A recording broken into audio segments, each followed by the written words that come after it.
Oh yes, it's that time of the year again. You know when we're all anxiously checking our phones for scores, obsessing over creating brackets? Yeah. 68 teams, one NCAA champ. Here are 10 facts you didn't know about March Madness. Okay, let's get started with brackets. With 68 teams in the tournament, building a bracket is not an easy thing to do. Bracketology is legit an art, and if you're looking to perfect that art, odds are not really in your favor. The odds of creating a perfect March Madness bracket are 1 in 9.2 quintillion. Like, what even is a quintillion? Let me put that into perspective for you.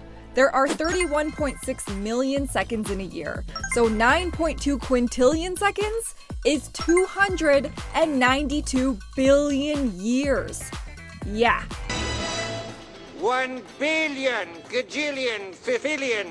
Your chances obviously increase with more knowledge of the current teams in the tournament's history, but no one has ever had a perfect March Madness bracket.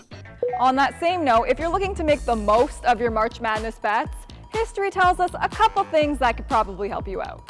For example, brackets aren't likely to have a seed higher than number 11 in the Final Four. Or most winning brackets will not have a number 2 seed winning the title, since it happens less than 15% of the time. Another one, 2 number 1 seeds have made it 13 times and just one a total of 15. This should tell you that winning March Madness brackets won't just slot in 4 number 1 seeds in that Final Four. And coming off the bench for our next fact is Sportsnet's own numbers guru, Blake Murphy. What's up, Blake? What's up, Emily? There's nothing better than picking a big upset on opening weekend and having your bracket's Cinderella make a run to the Sweet 16. There are a handful of tools out there that can help us identify those teams too and find out, hey, Loyola Chicago, Murray State, I don't recognize those teams. Are they legitimate 5, 6, 7 seeds or are they primed for an upset? Just don't get too aggressive picking your deep sleeper to go on too far a run. In the last 13 NCAA tournaments, 10 number 1 seeds have won. And no team seeded lower than number 6, which was UConn in 2014, has won the tournament since 1985. That span also includes 8 different championships that were between 2 number 1 seeds. So you've got to mix in some chalk with your long shots. Now, in terms of identifying those long shots, well, upsets are upsets because they're so unpredictable. Emily, you might be just as lucky picking teams based on which school's bands do the best pop-punk instrumentals.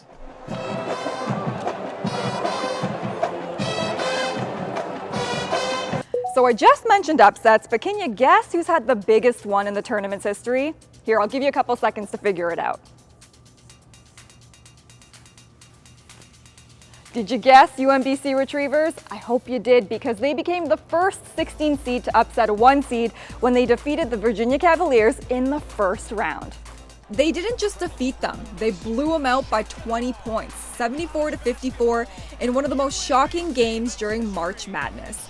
Jarius Lyles was the star of that game for UMBC, scoring 28 points for his team that had 53 second half points to break a halftime tie. Stop! He's already dead! And this has gone down in March Madness history forever. My question to you, which team do you think this year's Cinderella story will belong to? Let us know in the comments. So the NCAA actually sells the tournament court after every championship game, and it's available for anyone to purchase, but most of the time the winning team acquires it. But what exactly do they do with it? Well, the University of Florida repainted the floor and laid it down in their home stadium in 2006.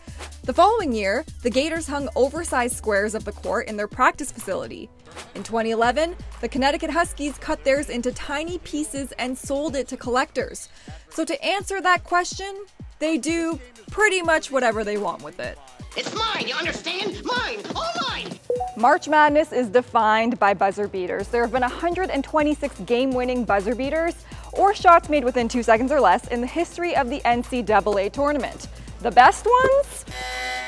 Remember when Jalen Suggs sent UCLA to the national championship in 2021? Or that insane Chris Jenkins game-winning three-point shot in 2016, which gave the Wildcats their second national title? I will say this Christian Laettner buzzer beater in '92 may just be the best one. Take your pick here. The pass, the catch, the shot itself, everything had to align here, and it did. I get chills every time I see this clip. So the phrase March Madness, it originated in 1939 in Illinois by high school official Henry V. Porter. A little March Madness may complement and contribute to sanity and help keep society on an even keel, is what he wrote in Illinois High School Athletes magazine. The term didn't become associated with the tournament until 1982, when a CBS broadcaster, Brent Musburger, used it during his coverage of the tournament. March Madness actually became the subject of a lawsuit between NCAA and the Illinois high school, but the two eventually settled it, and now both technically own it. And speaking of owning two things, there have been quite a few noteworthy athletes from other sports who have played in March Madness. Sup, guys? Sup? Like Antonio Gates, who was one of the first NFL players to have played college basketball before fully transitioning over to a football career. Gates helped lead the number 10 seeded Golden Flashes to the Elite Eight. Kenny Lofton is another one. Before winning 4 Gold Gloves in MLB, he played for Arizona. He's actually one of just 2 athletes to play in both a Final Four and a World Series, Tim Stoddard being the other. And there are many other names, including Julius Peppers, Tony Gonzalez, Terrell Owens, and so on. Our next fact is coming from our resident Raptors expert, Will Liu. Hey, Will. Here's a fun fact. There's one little-known Raptors player who has knocked out both Pascal Siakam and Gary Trent Jr. in the double NCAA tournament. You know who it is?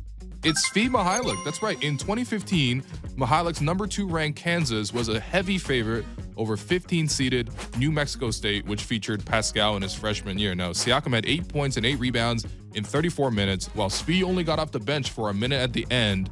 But it was hardly a fair fight. I mean, 5 players from that Kansas team went to the NBA, whereas Siakam was the only guy to go for New Mexico State. Then in 2018, Svi was part of an all-time classic between number 1 Kansas and number 2 Duke in the Final Four. Svi went head-to-head against Trent Jr., and it took overtime to decide the winner.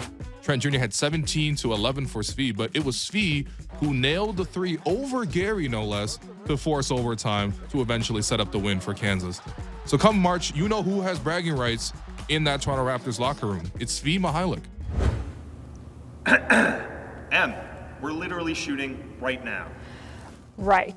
I guess it's kind of obvious that NCAA tournaments are huge time suckers. $13.3 billion are wasted by corporate organizations every year due to lost productivity, all because of March Madness. And a survey of HR professionals cite an 11% increase of sick days or general tardiness during the NCAA tournament. I don't like my job, and I don't think I'm going to go anymore. Some employers have even tried to reduce streaming of games on office computers through IT, which, like, okay. But also, what are they gonna do next? Shut down the internet? It's still so easy to follow along with the games online or on the app.